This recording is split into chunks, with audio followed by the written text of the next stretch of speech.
Muy buenas tardes, mi nombre es Uriel Betancourt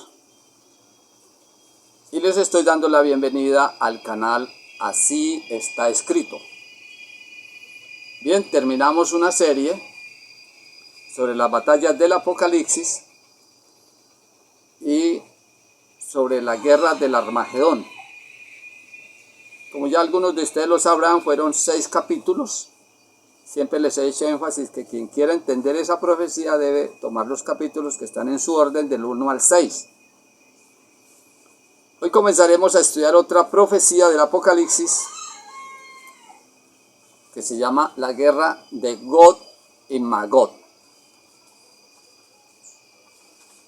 Estos nombres suenan un poco enigmáticos, pero cuando leemos la Biblia, allí nos aclara o nos explica a qué se refieren estos dos términos, Gog y Magog.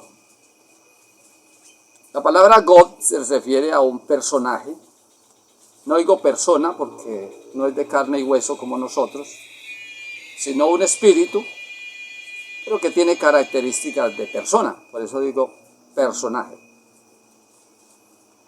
Este Gog lo dice en el libro del profeta Ezequiel, capítulo 38, nos dice, nos da mucha claridad sobre este ser.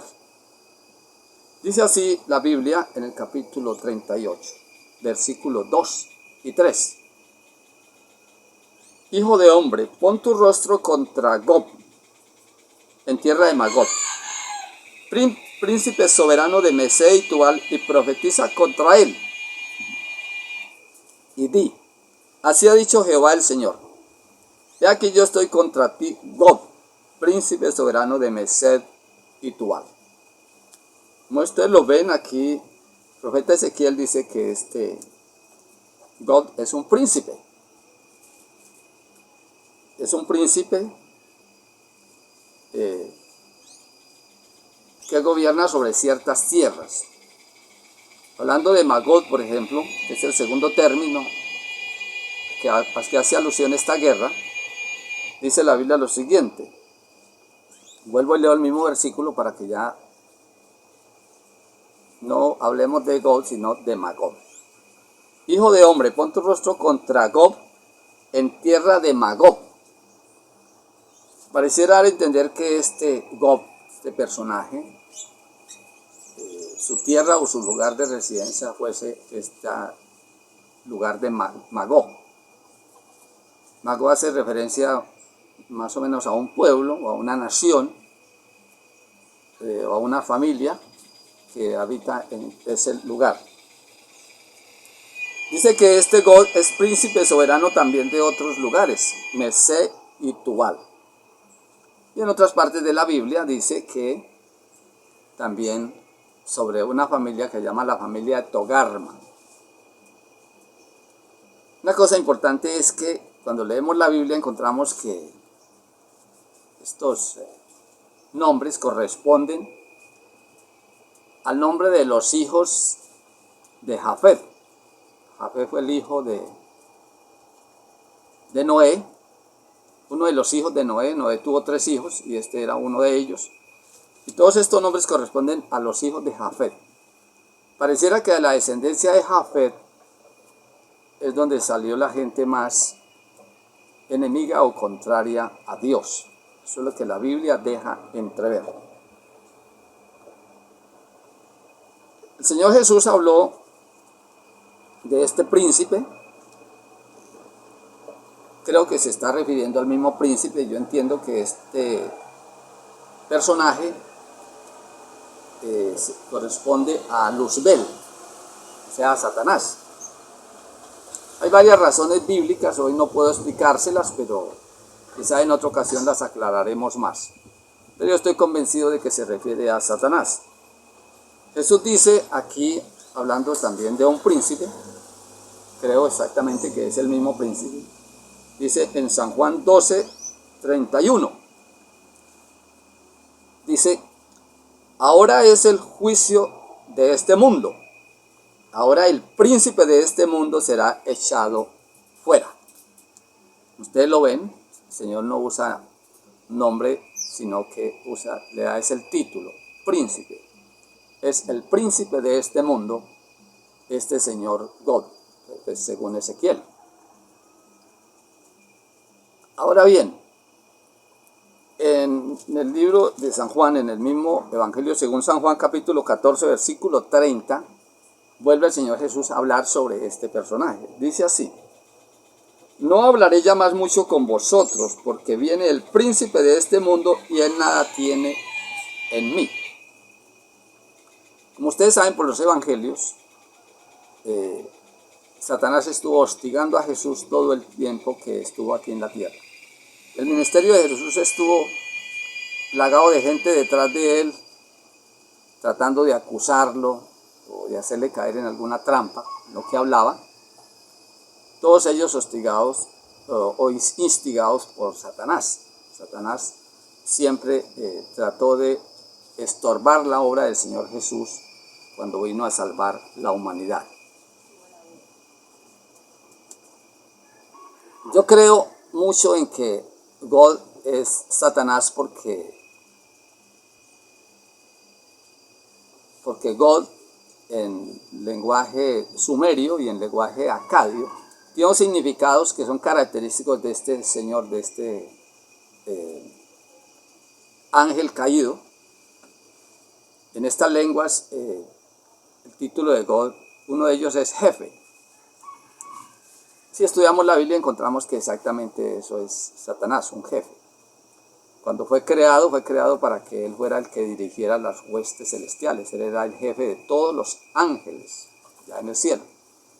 Y aún continúa siendo jefe, ¿no? Él se vino, la Biblia dice que se trajo la tercera parte de los ángeles y él es el que lo comanda, él es el jefe de ellos.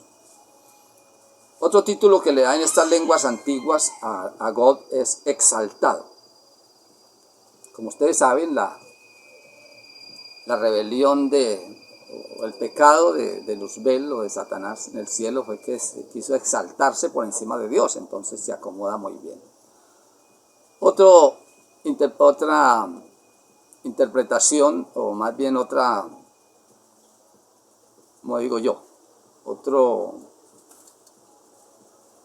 título que se le da a God es alto.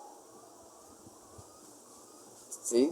Se traduce alto, a God se traduce alto, y eso fue lo que Satanás quiso en el cielo.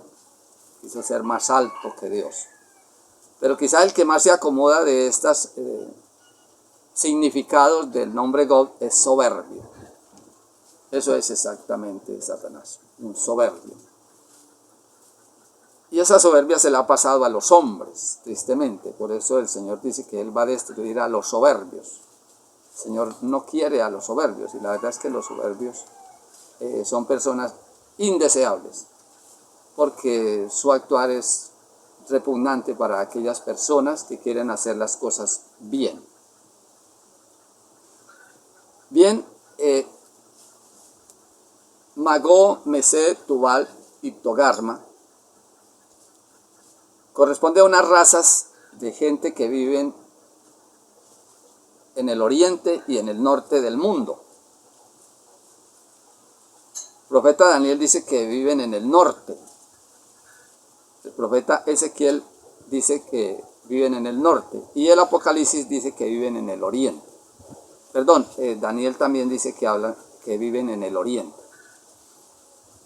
Todo indica que allí están algunas naciones, algunos pueblos que tienen mucho que ver con las guerras que se desatarán muy pronto sobre la tierra. Son gentes que no aman a Dios, gente que rechaza a Dios. Incluso una de las explicaciones que se da sobre estos pueblos es que es oscuridad o tinieblas. Estos pueblos vienen de ellos nacieron unas tribus muy salvajes, muy sanguinarias, que fueron los excitas y los eslavos. Todos ellos, según la historia, vienen de Jafet.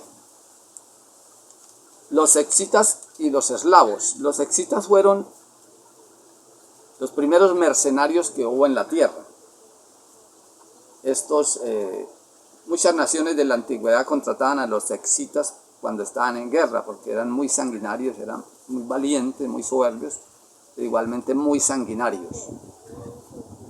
Los excitas, dice la historia, que eran tan sanguinarios que cuando iban a la guerra y atrapaban al primer enemigo que atrapaban lo mataban, le recogían la sangre y se la tomaban, se bebían la sangre de sus enemigos. Pero iban mucho más allá, dice que les rapaban la cabeza para quitarles aquí esta coquita aquí del cerebro, que protege el cerebro, el occipital, que es como una especie de coquita, y esa partecita del cerebro, que en forma de coquita, ellos la limpiaban, la secaban al sol, secaban bien, y luego la cargaban en sus equipajes. Y cuando estaban por ahí en la guerra, ellos tomaban agua en los cráneos de sus enemigos. Esta era la clase de gente, los excitas. Y los eslavos también fueron tribus terribles. Bueno, vamos a analizar qué países quedan allá en el oriente. Ya lo hicimos una vez, pero quiero volver a recordarlos. Allá queda Rusia, China y Corea. Estos países tienen las características que describe la Biblia sobre estos pueblos: Gog, Magog, Mesed, Tubal y Togarma. Esas naciones tienen esas características.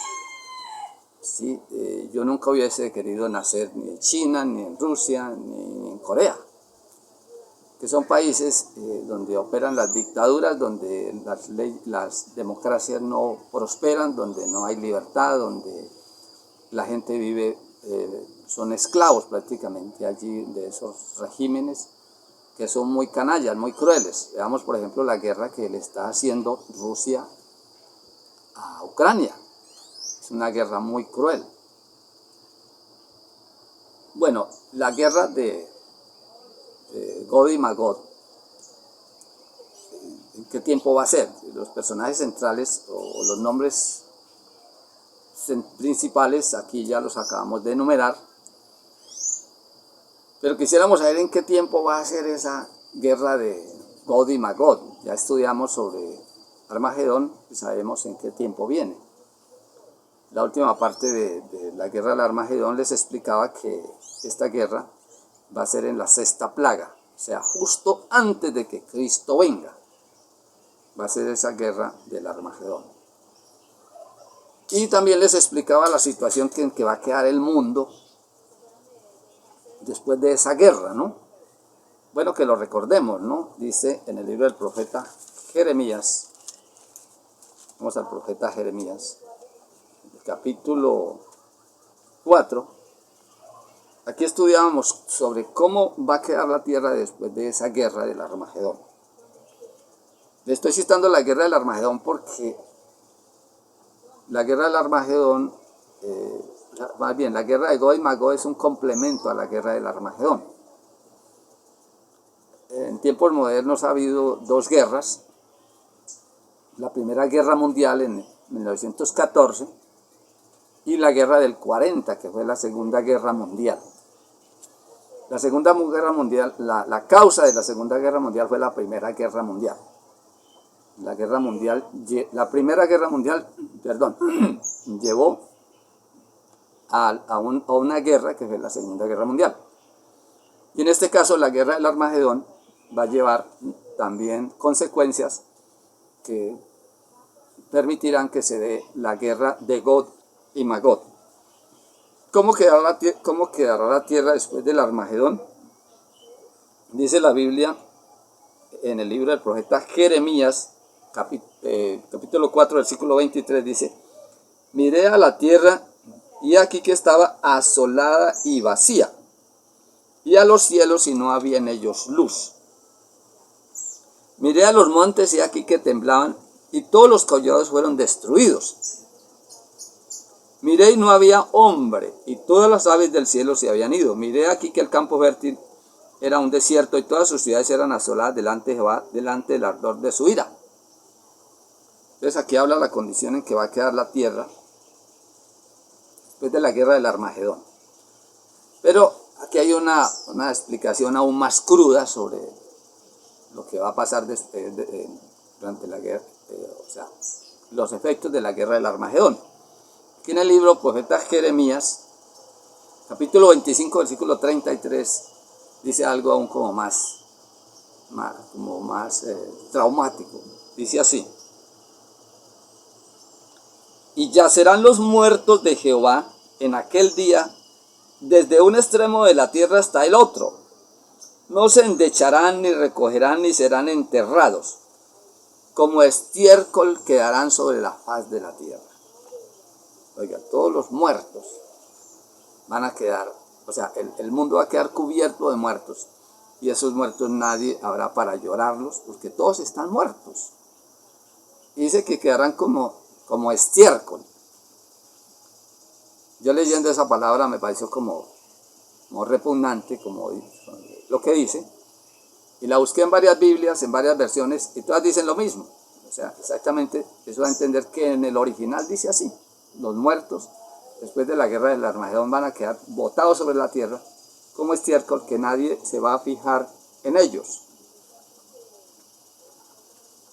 Qué interesante esto, porque esto nos muestra que la Biblia habla en concreto, no habla en abstracto.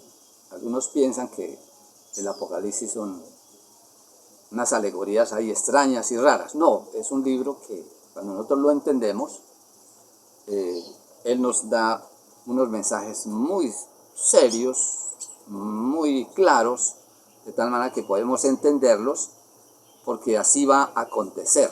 Así está escrito y así va a acontecer.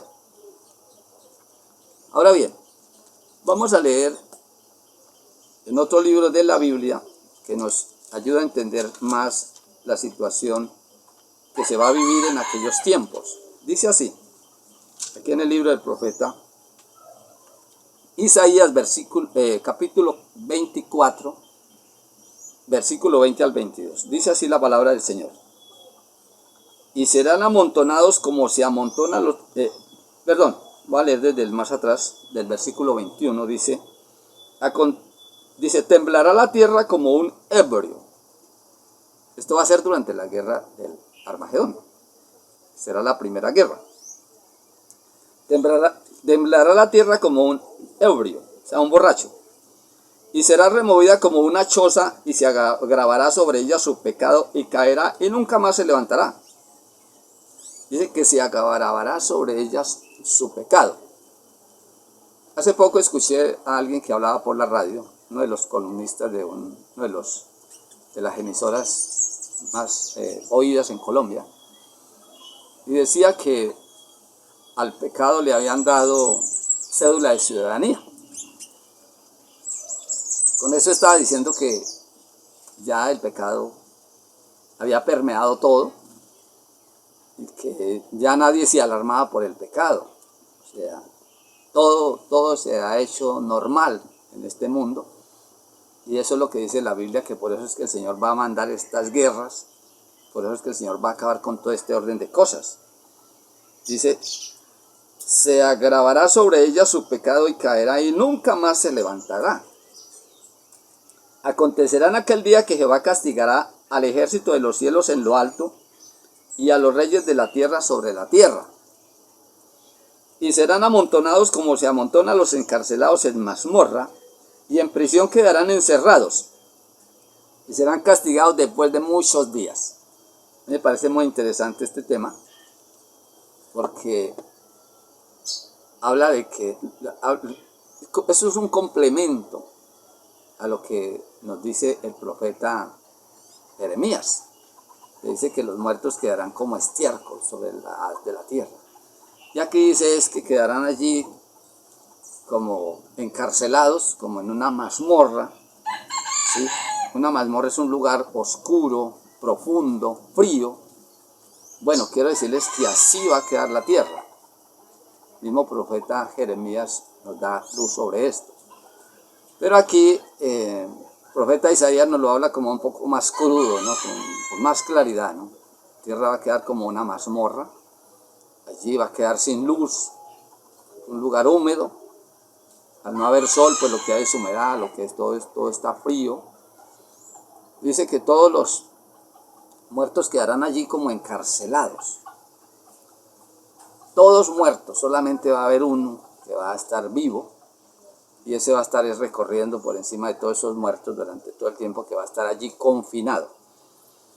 Pero lo importante aquí de este versículo es que dice: en prisión quedarán encerrados y serán castigados después de muchos días. Cuando el Señor Jesús venga, Jesús va a venir precisamente cuando termine la guerra del Armagedón, va a venir el Señor Jesús. Él va a venir a poner fin a todo este orden de cosas. Dice la Biblia que al anticristo y al falso profeta los lanzará al lago de fuego y se llevará a su pueblo. ¿Sí? El apóstol Pablo dice que viene y recogerá a su pueblo, tanto a los vivos como a los muertos los va a recoger, va a resucitar a los muertos, se los va a llevar junto con los vivos. La Biblia habla de dos resurrecciones.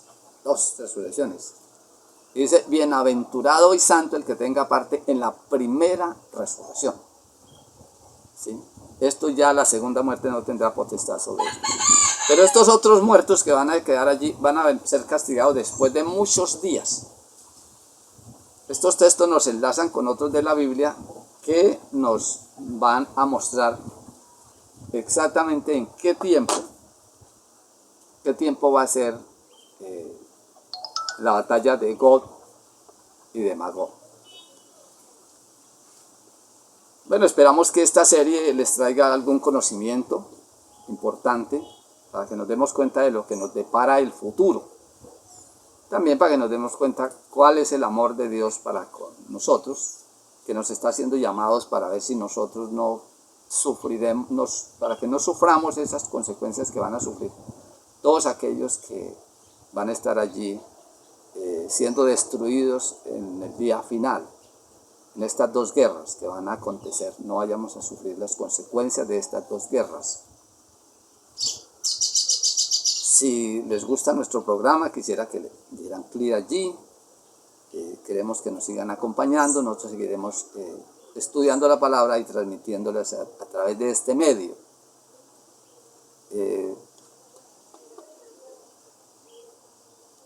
Ustedes ya saben por qué medio nos van a encontrar, y nosotros también vamos a estar pendientes de darles un mensaje cierto, porque así está escrito. Si es que, si Dios lo permite, será hasta pronto.